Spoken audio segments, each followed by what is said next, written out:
Um assunto que também a gente já falou na primeira hora do programa de hoje, mas que a gente agora aprofunda um pouco mais. O vice-prefeito Bruno Reis, do DEM, foi o único candidato a oscilar positivamente acima da margem de erro e lidera a corrida eleitoral em Salvador com 43% das intenções de voto.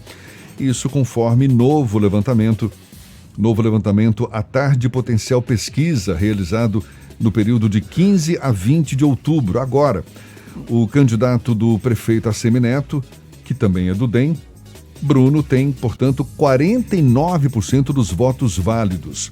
Para vencer no primeiro turno, precisa conseguir nas urnas mais da metade dos votos válidos, no caso aí excluídos os votos em branco e nulos. Os outros 3 candidatos que melhor pontuaram estão empatados tecnicamente. Major Denise, do PT, tem 8%, Pastor Sargento Isidório, do Avante, aparece com 6%, e Olívia Santana, do PCdoB, com 5%. Em seguida, César Leite, do PRTB, que obteve 2%, Hilton Coelho, do PSOL, e Bacelar, do Podemos, tiveram 1% cada um. Celcinho Cotrim, do PROS, e Rodrigo Pereira, do PCO, não pontuaram. Os indecisos são 21%, brancos e nulos somam 13% e 1% não quis responder. Registrada no Tribunal Superior Eleitoral sob número BA 09090/2020, a pesquisa tem margem de erro de 3,46 pontos percentuais. Esta é a primeira rodada da pesquisa realizada depois do início da campanha e da propaganda eleitoral.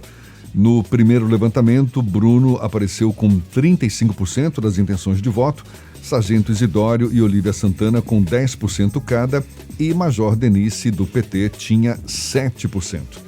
Pois é, estamos a 24 dias para a realização do primeiro turno das eleições municipais. Está sendo divulgada hoje essa segunda rodada do levantamento à tarde potencial pesquisa de intenção de voto para a Prefeitura de Salvador. E a gente quer entender um pouco mais esse novo recorte da intenção de voto dos eleitores, conversando agora com o mestre e doutorando em ciência política pela Unicamp, o cientista político Roger Richer, nosso convidado aqui no Issa Bahia. Seja bem-vindo. Bom dia, Roger. Bom dia a todos. Muito obrigado pelo convite. Vai ser uma honra contribuir com essa discussão hoje. Maravilha, prazer todo nosso também. Pois é, Bruno ampliou a diferença, se aproxima do primeiro turno e a Major Denise Santiago também deu uma crescida, ficou à frente de Sargento Isidório, também da Olívia Santana, apesar de ainda empatada tecnicamente com os dois. O que te chama a atenção nesse novo levantamento, essa nova rodada da intenção de voto para Salvador, Roger? Bom, Bruno Reis é um candidato que tem a maior coligação e, consequentemente, tem maior tempo de TV e rádio. Também ele é vice-prefeito da atual gestão de Salvador e certamente isso contribuiu para o fato de ele estar bem posicionado na pesquisa, além do fato de que a gestão de Assemineto é uma das mais bem avaliadas do Brasil. Nesse sentido, não me espanta esse crescimento do percentual de intenções de votos para o candidato. Já me chama a atenção o crescimento da Major Denise, que ela tem um apoio mais expresso do governador Rui Costa, que também é bem avaliado pela pesquisa, um dos maiores puxadores de votos durante esse processo eleitoral, assim como a Assemineto. E, nesse sentido, como a base do governador ela foi fragmentada nessa eleição e ele tem manifestado mais apoio à Major Denise, não me espanta também um crescimento, ainda que seja um crescimento mínimo em relação à pesquisa anterior, em relação aos demais. Chama a atenção também o fato de que o Sargento Isidório ele segue sendo um dos mais rejeitados na eleição, os maiores índices de rejeição na cidade de Salvador. E eu creio que o crescimento tanto da Major Denise quanto do Bruno Reis advém de uma influência externa também, nessa questão aí dos puxadores de votos. Agora, esse crescimento de Denise Santiago ainda não sinaliza um provável, um possível segundo turno com o candidato Bruno Reis. Agora, você acha que é uma tendência, ela deve se descolar mais desses outros dois que estão empatados com ela, tecnicamente, em segundo lugar? Bom, essa é uma pergunta difícil, mas eu creio que a influência do governador pode gerar uma maior quantidade de pessoas que pretendem votar nela. Agora, um dos fatores que eu creio que estão contribuindo para um não crescimento mais acelerado do nome da Major Denise é a ausência de debate. Nós aqui em Salvador tivemos apenas um debate e tem um debate previsto aí para esse sábado na TVE. Então eu creio que se tivesse ocorrido debate, mais debate, eu creio que teria possibilidade de Major Denise, assim como outros candidatos, apresentarem suas propostas para Salvador e crescerem aí na intenção de votos. Não creio que até o momento... Desculpa, pode falar. Não, pode concluir. Bom, não creio que até o momento nós temos uma chance da Major Denise assim, mais expressa e para o segundo turno. Mas eu espero aí ver ao longo das próximas pesquisas o que pode acontecer em termos de intenção de voto. A gente percebe que há uma tendência, não apenas nessa pesquisa, mas em outras, de crescimento do Bruno Reis e da Major Denise e de uma desidratação do pastor Sargento Isidório e da Olívia Santana. O Sargento Isidório acabou tendo um incremento com a chegada do PSD na chapa dele de tempo de rádio e televisão que não deixa de ter um impacto no processo eleitoral. Mas ele passou a ser... por um processo de reformulação ou de remodelação, colocando o Isidório, digamos assim, em rédeas. Você acredita que essa desaceleração, essa desidratação do pastor Sargento Isidório foi mais rápida do que seria esperado numa estrutura de campanha que ele hoje apresenta? Bom, creio que sim, em certa medida, na medida em que ele poderia estar angariando mais intenções de votos, pelo fato de ele agregar seu nome, tanto o nome sargento quanto pastor. Então, eu creio que cada vez mais aqui na Bahia o crescimento do número de evangélicos é grande e ele poderia crescer nesse setor, e não só nesse setor, mas também nos setores populares. Ele, inclusive, tem um trabalho aí com a Fundação Doutor Jesus, que é bem avaliada por parcela da população. Então eu creio que ele poderia crescer mais na eleição, mas o índice de rejeição dele, eu creio que é grande pelo fato de ele ser um candidato relativamente pitoresco.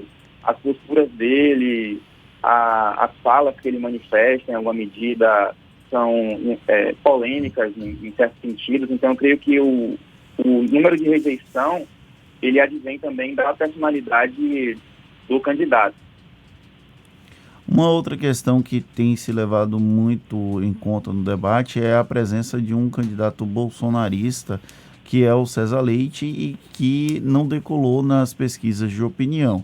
Ele tenta se amparar no modelo de 2018 do presidente da República, que à época candidato não tinha tempo de rádio e televisão e acabou mantendo altos percentuais de voto ao final das urnas apuradas. Você acredita que a direita conservadora, que é representada pelo César Leite, pode ter um papel muito importante ou importante nesse processo eleitoral da capital baiana em 2020? Bom, analisando a variável tempo de TV, ele não tem tempo de TV de 0 segundos, e eu creio que o fato de ele não ter essa possibilidade de vocalizar as ideias dele no horário eleitoral certamente vai contribuir para que ele não cresça nas pesquisas. Também existe outra variável, que é o fato de que nas eleições municipais, como são eleições mais próximas ao eleitor, o peso da influência do governo federal, do presidente da República, ainda mais no caso de Salvador, que o governo Bolsonaro ele tem sido mal avaliado pelos eleitores, eu creio que ele não vai ter grande possibilidade de crescimento nessa eleição. Claro que o contexto nacional pode influenciar em alguma medida, mas no caso de Salvador, eu creio que ele não vai ter esse crescimento significativo, considerando as peculiaridades locais, inclusive o fato de não ter ocorrido mais debate, também a questão do tempo de TV do candidato. Pois é, você está lamentando aí o fato de não estar havendo novos debates e possivelmente a gente não vai ter mesmo. Agora, no começo de novembro, acho que a ABI vai promover um debate com os candidatos, mas pelo menos pelas TVs, a gente só teve um até agora. Como é que você avalia, quais têm sido os canais que estão facilitando para clarear um pouco mais na cabeça dos eleitores a ideia de que não, esse é o meu candidato, esse daqui tem mais chances? A gente começou agora há pouco com essa propaganda político-eleitoral obrigatória, não é? A gente já exibiu hoje aí das 7 às 7h10, depois vem de novo ao meio-dia, na TV também já tá no ar. Agora, quais outros canais você acha que o eleitor está valorizando num momento como esse para ter uma definição mais clara do candidato para essas eleições? Bom, eu creio que as redes sociais certamente são canais utilizados pelos eleitores, a exemplo do Facebook, do Instagram, do YouTube. E eu creio que muitas pessoas que estão acessando esses canais, elas já tinham preferências prévias em relação ao candidato. Eu creio que o fato de não estarem ocorrendo com mais regularidade os debates está contribuindo para que cada eleitor se feche nas suas bolhas. Por exemplo, candidatos que aprovam Bruno Reis, Olívia, Major Denise e assim sucessivamente. Então, eu creio que as redes sociais elas estão contribuindo para que os candidatos eles possam expressar a sua opinião, as suas opiniões, suas propostas, que os eleitores estão consumindo esse tipo de conteúdo, mas é uma parcela específica do eleitorado. Nesse sentido, eu creio que a ausência dos debates prejudica a circulação das ideias para ampla massa, para ampla base eleitoral de Salvador. Claro que há restrições do ponto de vista da pandemia. Inclusive, eu estava lendo matérias hoje pela manhã sobre o assunto. Muitas emissoras estão cancelando os debates por conta dos procedimentos sanitários, mas no sentido de circular melhor as ideias e informar melhor a população, eu creio que seria necessário pensar em alternativas para que as ideias, os debates, eles possam ser assegurados e, consequentemente, qualificar o debate público municipal. Imaginando que a gente não tenha novos debates, que a campanha continue nesse mesmo ritmo, a gente percebe que o Bruno Reis está numa situação bem mais confortável, tanto na primeira quanto nessa segunda rodada desse levantamento à tarde Potencial Pesquisa. O que você acha que poderia mudar essa tendência, esse quadro atual, algum fato político novo? Bom, interessante pergunta. Talvez a massificação da campanha do corpo a corpo, obviamente que seguindo os protocolos sanitários, talvez com lives na internet, mas uma avaliação que eu faço assim, como eu poderia dizer, espontânea sobre as lives, eu vejo que as lives elas estão caindo o número de pessoas que acessam as lives. E eu creio que, enfim, talvez a campanha corpo a corpo, com restrições, obviamente, respeitando os protocolos sanitários que foram divulgados pelo TSE, mas talvez a questão dos debates está realmente minando a possibilidade de crescimento das demais candidaturas que não são as candidaturas da situação. Então, não tenho uma resposta prévia para isso, mas tem esses elementos aí que eu avalio que podem contribuir para massificar a discussão entre os eleitores. Os debates estão fazendo falta. Tá certo. Roger Richer, cientista político, mestre e doutorando em ciência política pela Unicamp, conversando conosco. Muito obrigado pela sua disponibilidade. Bom dia e até uma próxima, Roger.